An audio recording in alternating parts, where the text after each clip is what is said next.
Buenos días amigos y bienvenidos un día más a vuestro canal Malos Datos Falsos TV. Soy Jesús Muñoz, autor de la web malosdatosfalsos.com y colaborador del programa de radio Víctimas del Odio de Radio Ya, junto con José Antonio Ruiz de la Hermosa. Hoy os traigo una entrevista, creo que muy entretenida, con un personaje público, sin pelos en la lengua, muy directo, una persona profesional, pero que ha sufrido, como otros muchos, el rodillo de la ideología de género en las televisiones de Telepodemos. Ya sabéis, Telecinco, Antena 3, La Sexta, 4... ¿Qué tiene este personaje de particular? Primero, como se define él, un humilde letrado sevillano. Agustín Martínez es un abogado que ha sufrido durante los últimos años el acoso y derribo de los numerosos medios de comunicación teleprogres, a los que defender a un hombre parece ser que en este país está mal.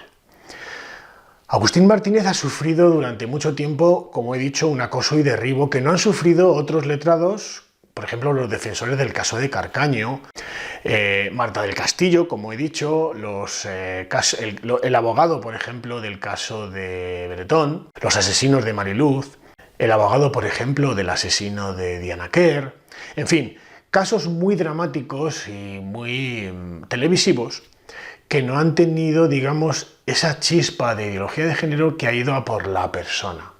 En este país, como bien sabéis, defender a un hombre está mal visto. Pero, por ejemplo, no pasa nada cuando un equipo de abogados, con dinero público y con el apoyo político, en este caso de Susana Díaz, apoya a una delincuente como era Juana Rivas, que actualmente es una delincuente condenada, como bien sabéis, con una pena de 5 años de prisión que a nadie ahora parece que le importa que esa señora deba entrar en prisión, porque ya sabéis que Pedro Sánchez y compañía está esperando a indultarle. No me enrollo mucho más porque creo que es una entrevista muy entretenida, muy buscada y hasta el mismo día de ayer no podíamos confirmar si se podría hacer, pero gracias a un hueco en la agenda de Agustín Martínez hemos podido intentar grabar esta entrevista hoy. Estamos esperando a que llegue, ya tenemos el equipo montado y os invito a que veáis esta entretenida entrevista que a mí, por lo menos, así me lo parece. Espero que disfrutéis con ella como yo lo pienso hacer. ¿Me acompañáis al despacho? Allí nos vemos. Hasta ahora, amigos. Buenos días, Agustín. Buenos días. Muchas gracias por acceder a la entrevista a un humilde canal como es este. Y sin más dilaciones, vamos a ver quién es Agustín la persona. Agustín Martínez, ¿quién es?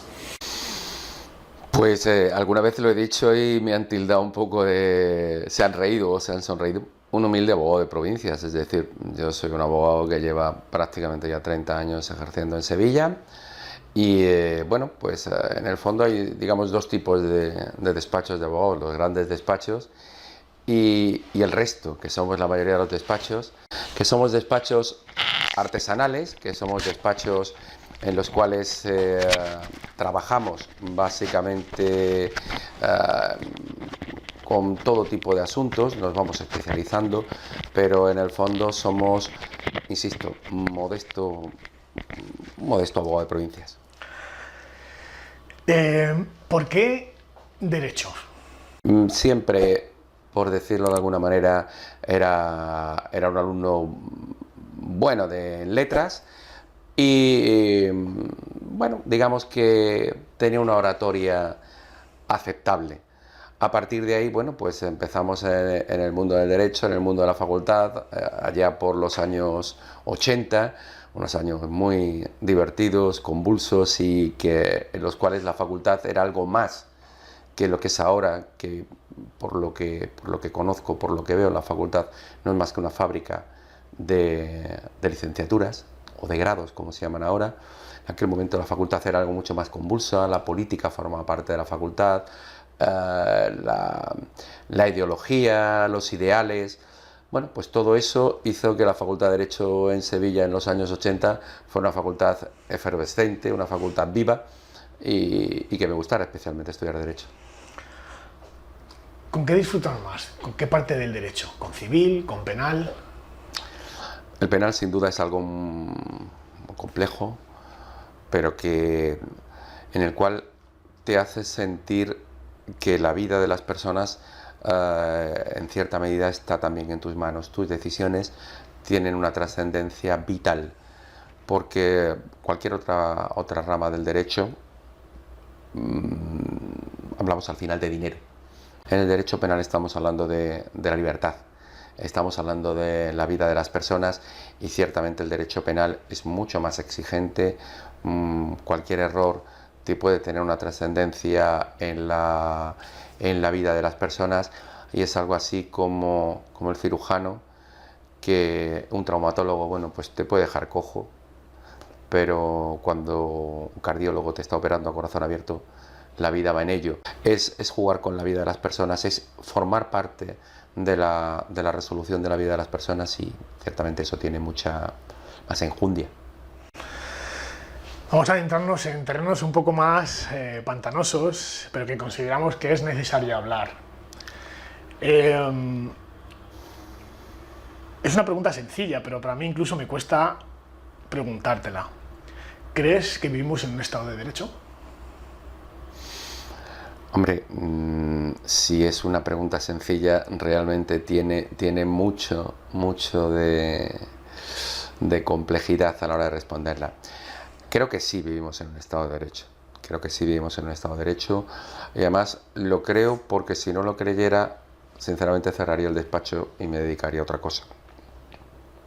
Porque al fin y al cabo, todo mi trabajo y todo el trabajo de los compañeros va siempre destinado a un único objetivo, a que un juez te dé la razón. En derecho se utiliza una expresión de no solamente que tener razón, sino saberla pedir y que te la den. Bueno, pues en un Estado de Derecho todo tiene que estar pautado y tiene que haber unas normas en las cuales te puedas tener razón y que te la den. A veces no la sabes pedir y por eso pierdes la razón. Yo creo que tu pregunta va un poco más allá. ¿Vivimos en un estado en el cual el derecho no está sometido a presiones? Más o menos. En eso tengo más dudas. Ya no solamente por mi caso, por decirlo de alguna manera, sino por muchas resoluciones. Este país ahora mismo vive tiempos muy convulsos. Parece que lo que estaba muy claro ha dejado de estar claro. Parece que por más que se digan y se repitan frases como presunción de inocencia, Estado de Derecho, tutela judicial efectiva, igualdad, por mucho que se repitan, la verdad es que llevado a la práctica no suele resultar efectivo. Y yo creo que estoy absolutamente seguro de que todo irá volviendo a su seno, pues en función de que las modas dejen de tener esa preponderancia ideológica que puede estar en un momento determinado influyendo en tribunales y puede estar haciendo modificar resoluciones que no tienen mucho sentido, que no tienen mucha contundencia. Pero quiero seguir creyendo que estamos en un Estado de Derecho. En crisis, pero en un Estado de Derecho. ¿Cuál es su opinión sobre algo que a mí me parece aberrante que siga existiendo en ese Estado de Derecho, ¿no? Que es una ley que ampara solamente a un tipo de persona, a un tipo de género, pero a otras no? ¿Qué opinión le parece y la Ley Integral de Violencia de Género y la constitucionalidad que le ampara, sustentada por la ideología? Pregunta difícil. Pregunta que yo creo que perfectamente llenaría libros y horas. Es muy complejo. Es muy complejo porque uno quiere creer que tiene un marco constitucional que ampara pues todas las circunstancias ideológicas que puedan afectar a todos los ciudadanos. Pero claro, cuando uno se da cuenta de que políticos de este país hablan de leyes para recuperar la igualdad, cuando parece que en la Constitución no llegaron más que al artículo 13 y no se leen al artículo 14, en este país está asegurada la igualdad. En este país todos somos iguales, sin distinción de raza, sexo, ideología. Claro, y tú dices, pero es que, ¿cómo puede ser constitucional una ley que determine que es la creación de un juzgado de violencia contra la mujer? ¿Por qué esa especificidad? Hemos pasado de lo que en un momento determinado era muy lógico, que era una especie de discriminación positiva, que ya en su propia palabra, en su propio contenido de expresión es absolutamente contradictorio. Discriminación, elemento negativo, positiva. Bueno, pues hemos pasado de algo que en un momento determinado histórico tuvo sentido, a formular y a estructurar esa discriminación positiva de una manera absolutamente ilógica e irracional. Cuando el Tribunal Supremo, en una resolución absolutamente que yo creo que no ha tenido la suficiente trascendencia por la perplejidad que puede llegar a suponer, que fue una resolución que se ha dictado el año pasado, no hace mucho, en la cual una señora golpeaba a su pareja y el señor le devolvía la torta, y el Tribunal Supremo decidía que la prisión, que la pena para la señora eran 4 meses y para el señor 6, creo recordar, considerando que efectivamente el señor no había ningún tipo de elemento de violencia de género, sino simplemente un agravante porque él era el varón, el agredido en primera instancia, y la devolución de la agresión sin lesiones, sin producir más daño, suponía que su pena sea mayor por el hecho de ser varón. Uno no hace más que mostrar su absoluta perplejidad, es decir, ¿dónde quedó el artículo 14 de la Constitución? ¿Dónde quedó la igualdad de derechos? ¿Dónde quedó el no derecho penal de autor? ¿Dónde quedó todo eso? Y cuando eso lo dicta el Tribunal Supremo, pues evidentemente algo, como diría Haslep, huele a podrido en Dinamarca. Algo extraño está pasando. No hay nadie que en su sano juicio entienda que un señor puede llegar a su casa y darle una torta a la mujer por cualquier motivo. No existe razón para poder hacer eso. Claro, pero tampoco existe razón para que en un momento determinado el tratamiento que pueda tener de una discusión que se produzca dentro del ámbito familiar pueda ser diferente si tu posición es la de hombre que la de mujer. Soy muy materialista y planteo que buena parte de los conflictos tienen un trasfondo económico. Si estoy completamente seguro que buena parte de los conflictos que existen dentro del ámbito familiar se modificarían y cambiarían si existiese una modificación del sistema en los procedimientos familiares. Custodia compartida, ya. Menudo tema está tocando. Pero es que esa es la clave de este asunto. Buena parte de la clave es esa.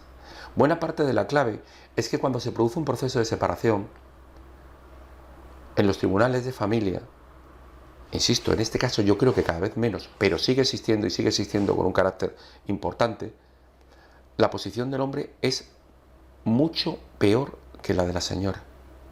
Y vuelvo a hacer un paréntesis y aprovecho para decir, me parece lamentable, despreciable y penalmente punible el padre que se desentiende de sus hijos y no paga la pensión de alimentos. Me parece despreciable un tipo que haga eso.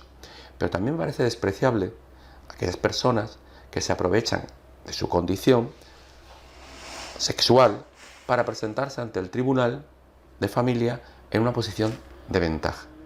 Por lo tanto, si el régimen de disolución matrimonial pasase en el porcentaje más alto por la custodia compartida, eso haría que la posición en la que ambos se enfrentan a un tribunal de familia fuera completamente diferente. Porque el hecho de que los procedimientos de familia se estén tramitando en los juzgados de violencia de género hace el principio en el que ambas partes se presentan ante un tribunal no es igual, no es equiparable y por lo tanto no es justa. Mire, hay una cuestión que siempre me ha sorprendido. Se habla de la prisión permanente revisable. Buena parte de los autores de execrables crímenes contra sus mujeres buena parte de ellos, se aplican a sí mismos la pena más grave, que es la pena capital. Es decir, después de cometer el delito, ellos se suicidan. Es tremendo, es tremendo. Y nos hace ver que, por más que se quiera hablar en este caso de un problema de violencia de género, hay un problema de violencia social, hay un problema consustancial con la sociedad. Esto no va... Esos determinados crímenes no son, insisto, bajo mi criterio, violencia machista. No es violencia machista. Es algo más. Es violencia social.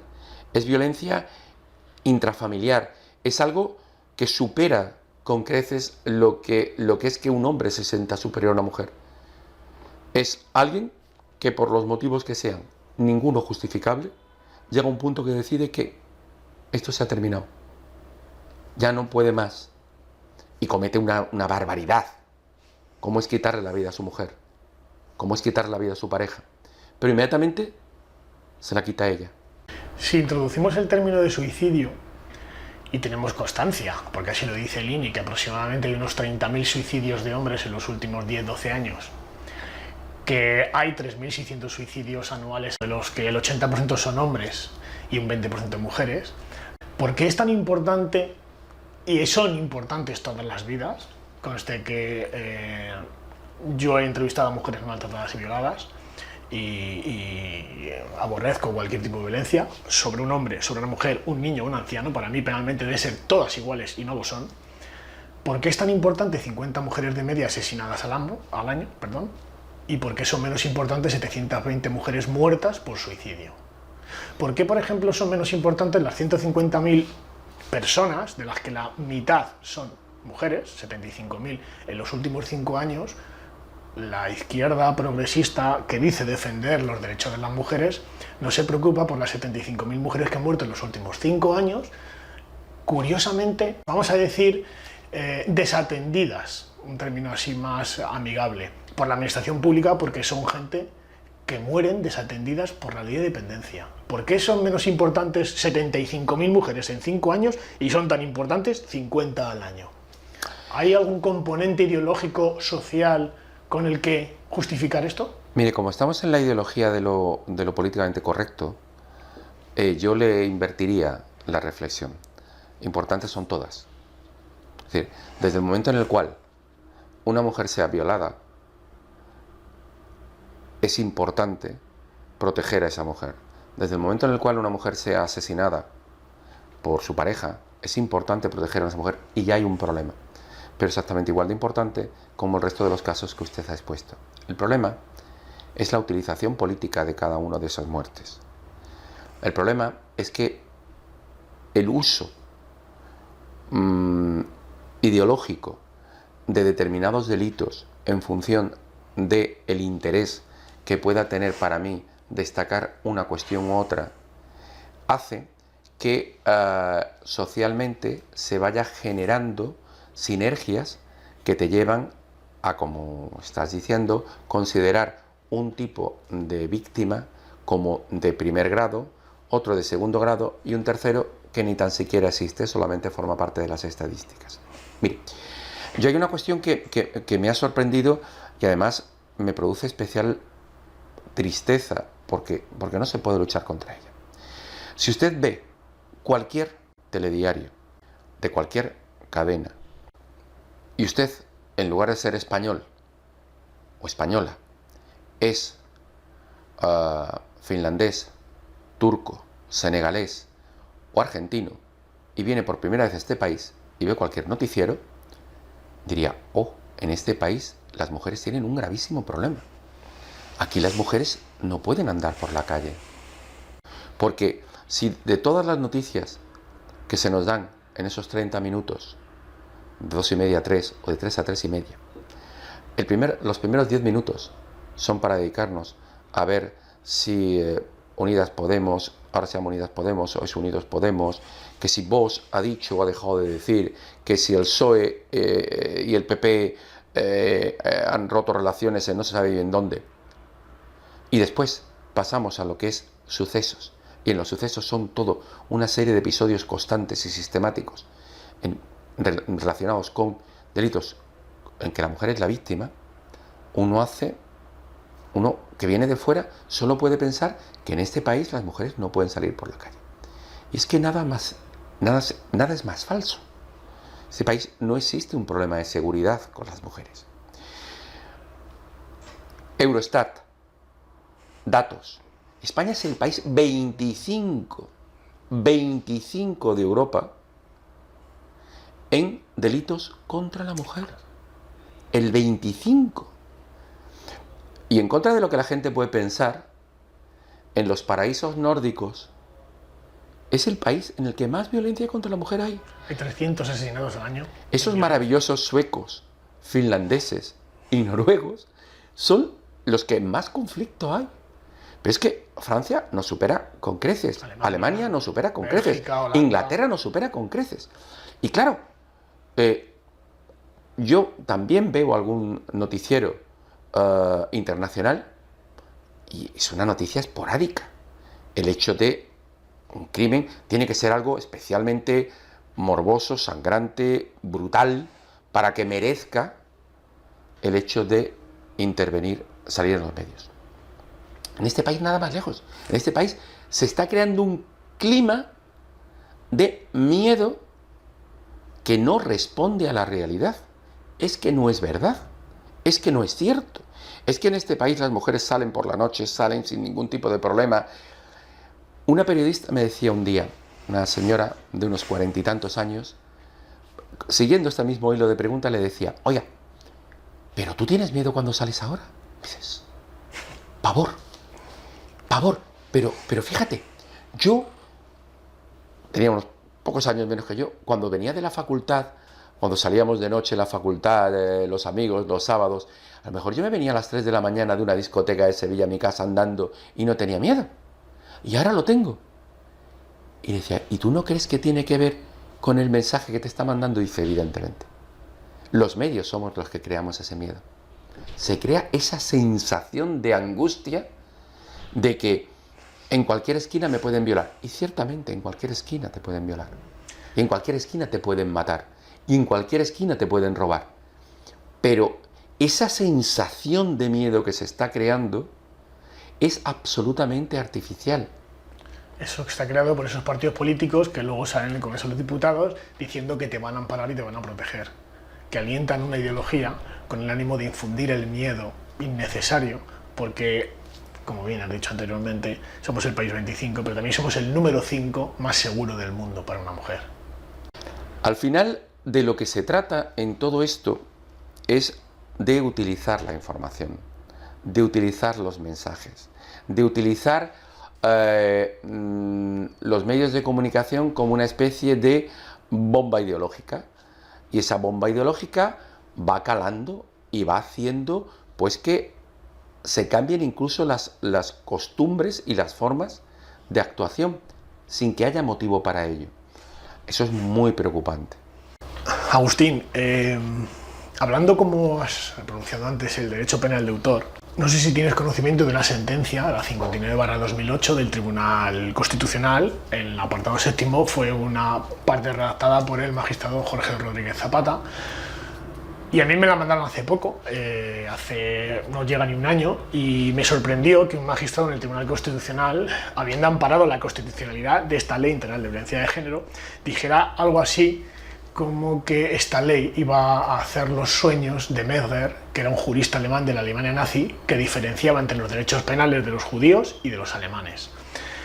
Él decía que no tenía cabida en nuestro ordenamiento jurídico la diferenciación entre los juzgados ordinarios que catalogaban los delitos cometidos por personas, que no tenía cabida el hecho de diferenciar juzgados donde por la razón de sexo, como bien has dicho, el artículo 14 de la Constitución no amparaba eso. El propio informe del Consejo General del Poder Judicial ya decía que nos retrotraía el derecho penal de autor en el apartado 11º y 12º.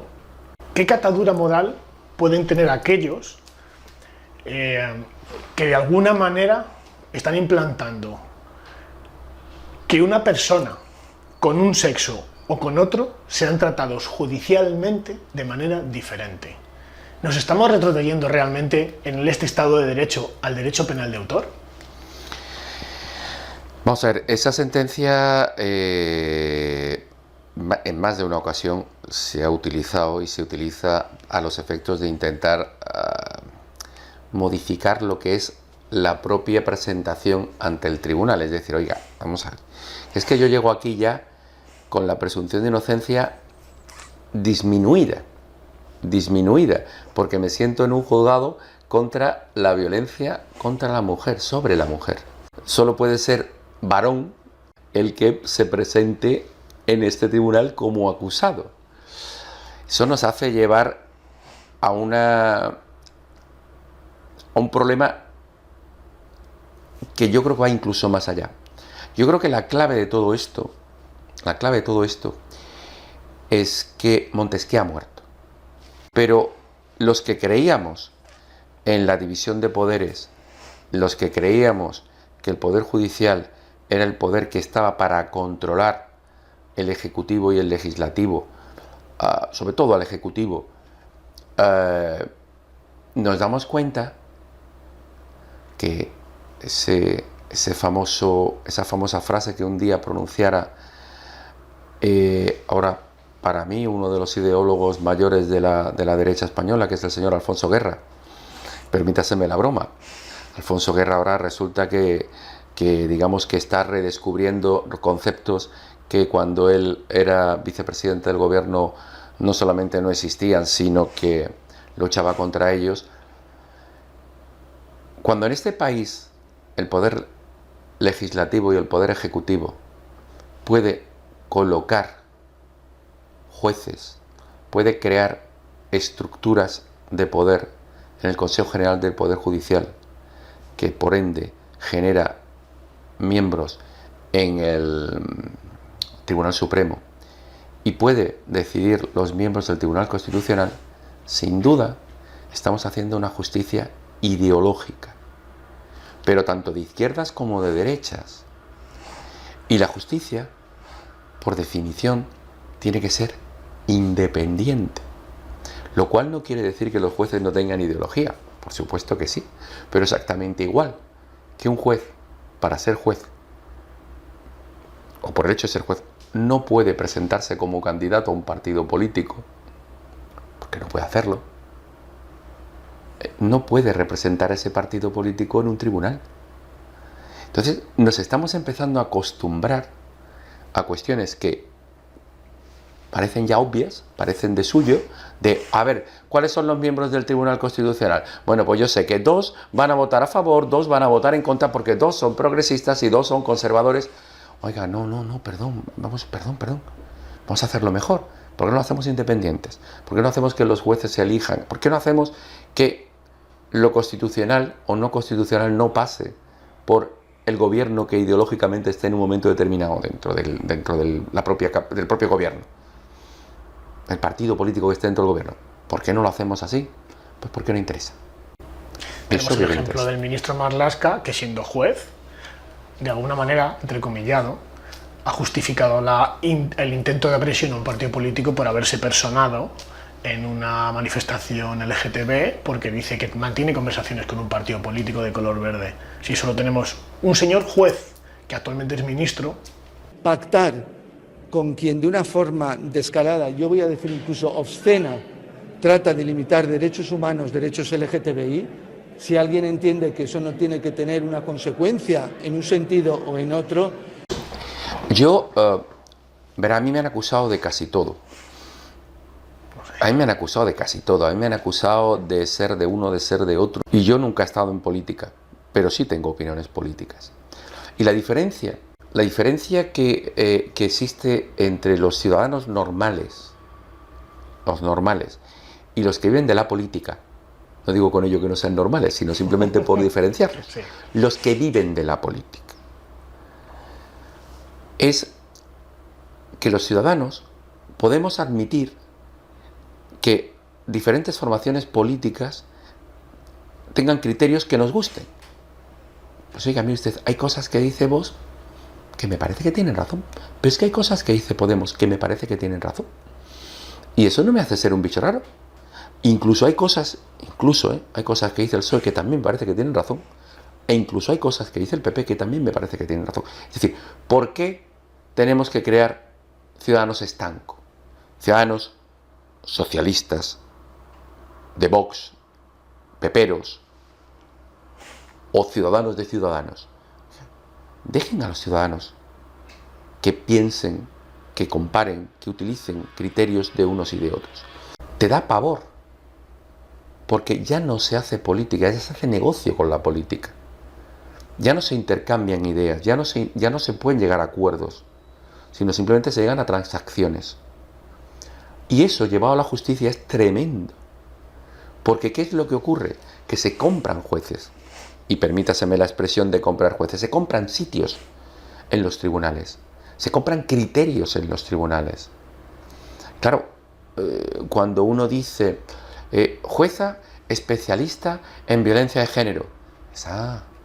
Y entonces, especialista en delitos de prevaricación también es especialista la jueza. ¿Qué parte de la magistratura es esa especialidad? Efectivamente. Oiga, pero es que hay que introducir, hay que hacer forzosamente que todos los jueces pasen un curso de perspectiva de género. Ostras, pero oiga, espere, ¿dónde está eso en el Código Penal? ¿Dónde está eso en la Ley de Enjuiciamiento Criminal? ¿Cómo introducimos eso de la perspectiva de género? Insisto, para mí, perspectiva de género es perspectiva ideológica. Yo lo que quiero es trasladarte una ideología. La mercadotecnia llevada a la política, venderte un producto. Cuando el feminismo comienza a tener una especie de... se empieza a utilizar como moneda de valor político, de mucho valor político, como el Bitcoin nuevo de la política, el Bitcoin de oro. Hay que ser feminista. Uno se da cuenta que tiene que darle significado a qué significa ser feminista. Y yo le puedo contar una anécdota, que es que celebrándose el juicio en Pamplona de la Manada, le hablo a finales de noviembre, murió una militante de ETA, Belén González. Entonces Belén González pues era una señora condenada por varios crímenes bastante execrables y tenía un currículum penal notable. Bueno, pues en un artículo en una prensa vasca, que se lee obviamente en Navarra, hacían una especie de hagiografía, una especie de biografía laudatoria de la señora Belén González. Me sorprendió, porque la leí, me sorprendió que para definir a Belén González, insisto, miembro de ETA condenada por delitos de terrorismo, se utilizaba una triple expresión. Se la puedo leer porque la guardé, pero es que me la sé de memoria. Se decía, Belén González es una luchadora por los derechos de la mujer, una luchadora por los derechos de los trabajadores y, en tercer lugar, casi como de soslayo, una luchadora por la independencia de Euskadi. Mire usted, la señora Belén González probablemente tenía de feminista lo mismo que yo de obispo de Constantinopla, porque no era, en ese momento ser feminista no estaba de moda, por decirlo de alguna manera. Esta señora jamás se habría planteado la cuestión de ser feminista. Pero ¿cómo se lava la imagen de Belén González? Señalando en primer lugar que era una feminista de pro. ¿Feminista? Les faltó decir ecologista, una luchadora por los derechos de los animales, concienciada con el mundo y su multiculturalidad. Claro, hasta ese ridículo nos está llevando este discurso.